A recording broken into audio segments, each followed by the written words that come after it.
なお今回ですね、当時のエンジン始動を再現したいと思っております。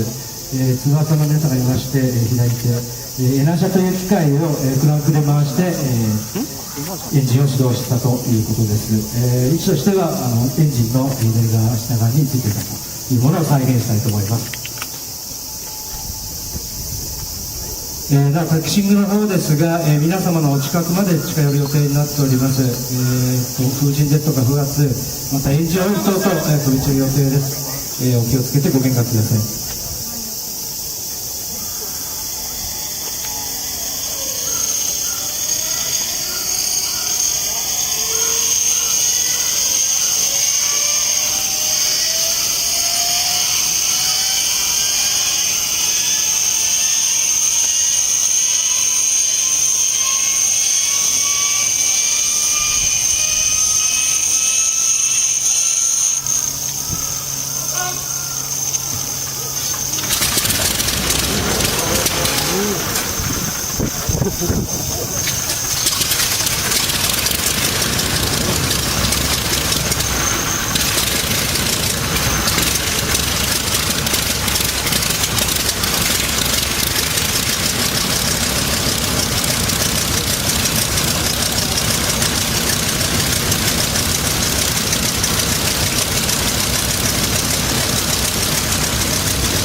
マリンさんでした。今一度拍手お願いします。どうもありがとうございます。